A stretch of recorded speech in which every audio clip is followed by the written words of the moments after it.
What's up, everybody? This is that BS guy coming at you again. Welcome back to the channel, and today we have a little bit of an educational thing going on. So I'm here to talk to you about why duodenal switch or duodenal switch and the different variants of that surgery. So one of the biggest reasons I decided to create this channel was because when I was doing my initial research, there was a ton of people talking about the sleeve gastrectomy, and there was not many people talking about the duodenal switch. In fact, even just doing research on where you can get the surgery done, that was also a stretch because it is a very complex procedure. So I'm here to talk to you in a little bit more in depth. I'm not going to go crazy in depth. I'm going to talk to you about the three main types of duodenal switches, because no one really explained that to me as I was going through this. And so when the surgeon actually asked me, like, which one were you interested in, I didn't really know what to tell him. So hopefully this will help you to be more educated in that, and I will link certain links in the description below that I thought might be useful for certain things. There are other organizations. I am not affiliated with any of those organizations. I am not sponsored by anybody. This is just me helping y'all out with your research and to know what the different types of surgeries are. So first and foremost, I had the traditional duodenal switch, which is actually called the BPD-DS. Now the BPD part stands for bilio-pancreatic diversion. Okay, so I'm gonna get my medical on right now for you. So the first part of every one of these surgeries, with a slightly different variant for the SIPS, and I'll get to that in a minute, is the gastric sleeve. Okay, so if you are a gastric sleeve patient and you're watching this video, and because you've gained your weight back, pay attention to what I'm about to tell you, because you already have step one done, and you have what's called a restrictive surgery. It's purely restrictive. There's no malabsorption, meaning that you're absorbing 100% of the calories that you eat, 100% of the sugars, 100% of everything. Just everything that you're eating is going into you, even though you should be only eating a small amount of it. For a lot of people, that's good enough. For other people, it is not. And we've all heard stories, or we've all seen people where they've kind of lost weight after a couple years, and then all of a sudden they just start gaining it right back. And so that's where the duodenal switch comes in. I had mine done all at the same time. Sometimes, particularly in the United States, if you get your surgery in the United States, they're going to ask you to do the sleeve first, lose some weight, and then they'll do the rest of it for you. This surgery is also the best surgery, and it's not just me saying that. It is the #1 most effective surgery for weight loss, but because it's so powerful, they only want people who have a BMI over 50 to be able to get it in the United States. If you go out of the United States like I did, they're not so much inclined to care about that, as long as you are, I believe, above 45. And so they understand that you're not going to fly down there twice, so they want to do it all there. Do it for you. And if you're interested in where I got my surgery done, just click right here, and I will link a video. All right.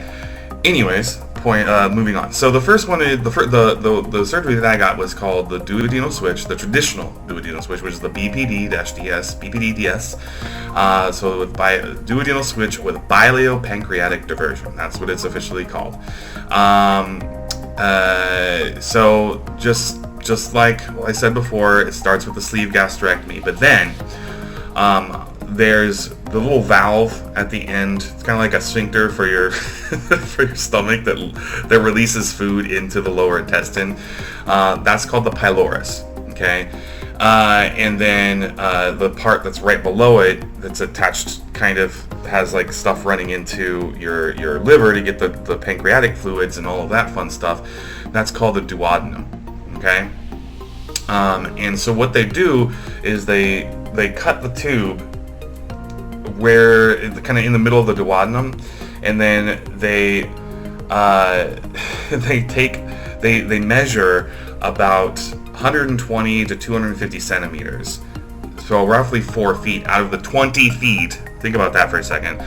Is anywhere between 3 to 4 feet out of the 20 feet of lower intestines, which usually everything gets absorbed into. So you're only going to be absorbing stuff within that short amount of space, which is why it's a malabsorptive type of surgery, and I'll get to that in just a second. But what they do is they measure roughly around 3 to 4 feet, and then they cut it there, and then they attach that part to the duodenum.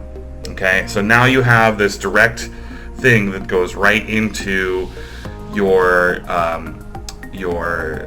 colon. So then it's there, but you still need juices, and you still need like all those fluids. So what they do is they take that other piece of lower intestine that they're no longer using, okay, and they attach the top of it to where the duodenum was. So now you get the juices and the bile and stuff, and then they attach the bottom of that about, I want to say, right near the end. So maybe about a foot or two. They attach the other one at the bottom, and so it kind of creates this, the fluids go this way, kind of circle around down here, do this kind of thing, and then as your food comes down this side, they mix at the end, and then it goes into your colon. So because you're kind of not digesting everything, there's a higher propensity that you will, typically if you overeat or anything like that, even if you don't, you will need to use the restroom sooner than later. Also, one thing to keep in note that you most likely will need to have your gallbladder removed. It's a very standard thing for them to do. And I already had my gallbladder removed before I had the surgery, so I didn't need to go through that as well. But I also found that bathroom issue happening as soon as the gallbladder was removed, so I'm not really sure if it's 100% the gallbladder or 100% the duodenal switch, or if the gallbladder was a big part of that. I personally haven't noticed a huge difference in it, but I will say, because the bile and everything are mixing at the end and not mixing all the way through as you're absorbing everything, the odor is different, more I should say poignant to say it least. So not a huge deal. Just invest in some air freshener, and you should be good to go. Colorization also can look a little off too, because it's going right through you, essentially. So the benefits of this surgery versus just a sleeve gastrectomy is that all the studies have shown that this is the number one most aggressive weight loss surgery. So according to Columbia University Irving Medical Center, which is a good medical center, I didn't go there to do my thing, but I'm looking at their website for this a little bit, just to make sure I'm not talking up the butt. But patients can expect to lose anywhere between 60 to 80%. Now, other places I've looked, they even said 80 to 90%. So but they've done a lot of studies, so I'm sure it depends on the person. But 60 to 80%, that's really, really good. Okay, of their excess body weight over a 2-year period. So once again, in other studies that I've seen, people said it was like 80 to 90% in year 1. And maybe a little bit less over year 2, because people start to minimize that. So I think I see where they both can be right. So keep that in mind. According to Columbia, clinical trials have demonstrated durable weight loss of about 70% of excess body weight beyond 10 years. Okay, so we're talking about a lifestyle change. We're also talking about, the reason why you're getting the surgery, or why you're watching this video to get the surgery, is because you want to have your life be better in the long run. And 70% after, beyond 10 years, that's crazy good. That's why I chose this surgery, hands down, because my metabolism is crap, and I know that I'm not going to want to do 2 different surgeries and all of that fun stuff. So the duodenal switch was the number one thing I was looking at from day one. Yes, because they have all of those diversions, basically the biliopancreatic diversions. This is a very complex surgery, so it does incur more risks than others. You do, because you are malabsorbing the majority of your calories. Okay, you will need to take a vitamin supplement, and I did do a video on vitamins just recently. So I think I can't see where my screen, so you're right there.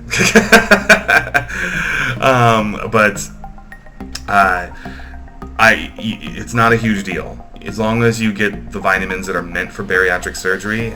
Some people don't even want to take vitamins, and they go in and get certain shots because their insurance will cover it. Cool, do whatever you need to do, but I'm just letting you know that this is not a surgery where you're like, oh, it's just, they're just taking a little piece of the stomach out and all of that. No, this is the granddaddy of them all. Like, this is more effective than any of the other surgeries, the most invasive surgery that you can have. I am not going to sugarcoat it. Only go this route if you are 100% serious about your weight loss journey and you're big. If you just, 50 pounds overweight, whatever, you know what? Hey, weight loss surgery is not your jam. I'm going to tell you that right now. That's not where you should be right now.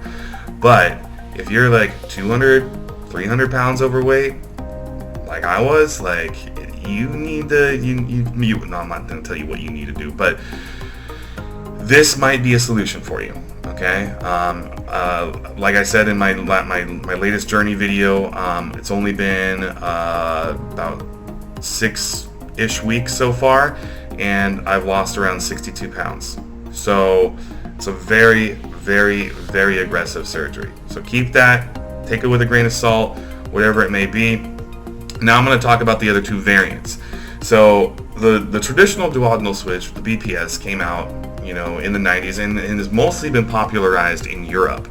That's where a lot of these surgeries took place. Insurance providers in the United States did not want to cover it, favoring the traditional Roux-en-Y bypass, and also the gastric sleeve, and even the laparoscopic band, which I would never suggest to anybody.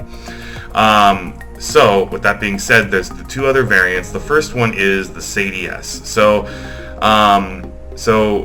the anastomosis is the term where, I believe, where they reattach certain things. Anastomosis.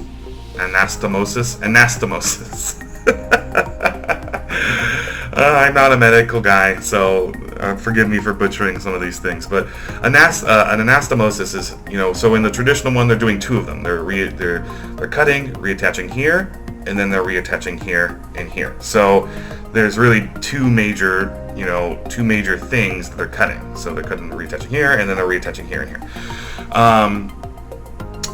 The SADIS is a single anastomosis. So what they do there is, the first part of the surgery is exactly the same. Like I said, they start with the switch, and then they cut it right below the pylorus valve in the duodenum. But then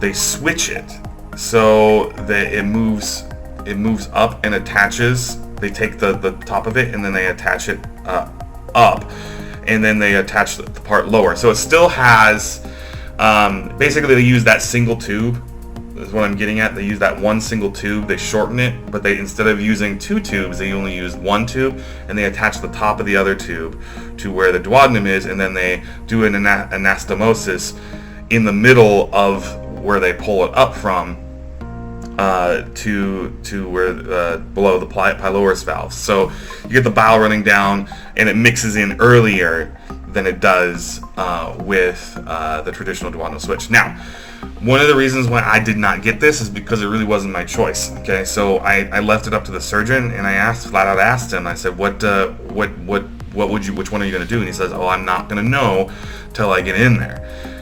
Because it really depends on how long your intestines are. Because if your intestines are really, really long, he literally has to pull it a long ways in order for him to reattach just that one piece. Whereas in the traditional, he's dividing it, and so he has, it leaves him more room to work with there. So that's the reason why I didn't get it. I didn't have a choice in it, but I know that they did choose the traditional duodenal switch for me. This one, as far as these other two variants I'm going to be talking about, these ones have a pretty good success rate, but it's about 40 to 60% roughly, rather than 60 to 80%. So you're looking at a possible 20% swing based upon the surgery being slightly less invasive. Some advantages of this surgery, and the next one I'm going to talk about, it's less complicated. So overall, because they're not doing as many different attachments, there's less likelihood of leaking and any kind of complications that arrive from the surgery. So that's good. You still are going to be required to take your vitamins. And so overall, it's a variant of the traditional duodenal switch. And then the last one, the SIPS, which is called the stomach intestinal pylorus sparing surgery. Basically, it's for people who doesn't cause as abrupt rise and fall of blood glucose. And it helps preserve the pyloric valve, but then again, the other two also preserve the pyloric valve, so it's not really that different. It's less complicated than the duodenal switch and causes fewer complications with different bowel and nutritional deficiencies.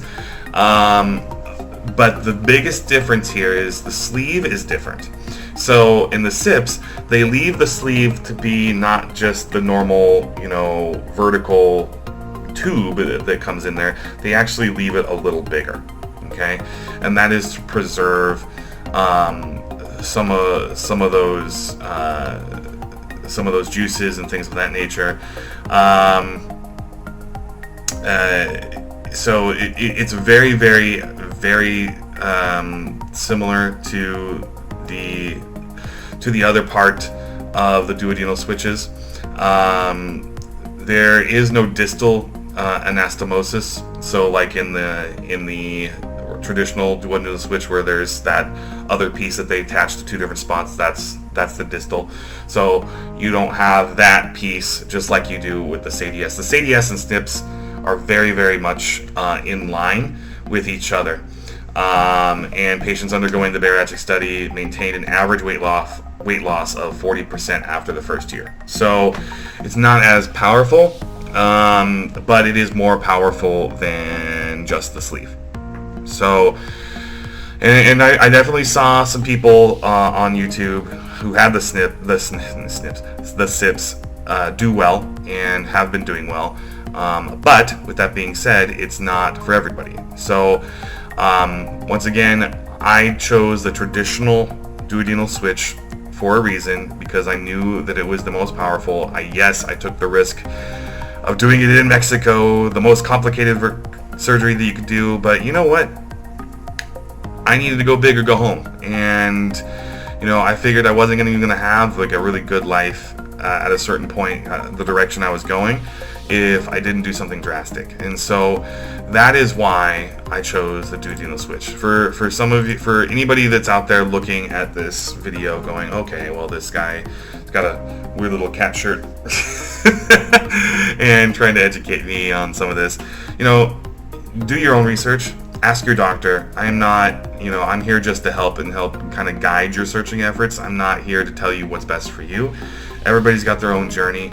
But I will say that I have spoken to a number of gastric sleeve patients who have been very successful over their first couple years, but then, in year 3 or 4, they started to get, they started to eat around it and finding ways to eat more, and next thing you know, they're back to where they were. And so this is a solution to that problem because you already have the first piece. They may want to redo it if it got stretched out too. So there's that for the sleeve. But in terms of the duodenal switch, hopefully this video was a bit of a little educational for you and kind of helped you kind of understand what this particular surgery is and how it kind of affects you. If you do have any other questions, feel free to post them down below and I'd be happy to answer them, or you can hit me up on Twitter at that_BS_guy. And if you did make it this far in the video, and if you like this channel at all, or even just a little bit, feel free to like and subscribe, please, please, please. I'm really wanting to get above that 100 subscriber mark. It would mean a lot to me to do that. Otherwise, if you want to come back next week, I post every single weekend, at least 1 or 2 videos, and next one will be a fun one. So thanks for joining me, and hopefully you learned something, and have a great evening. Bye bye.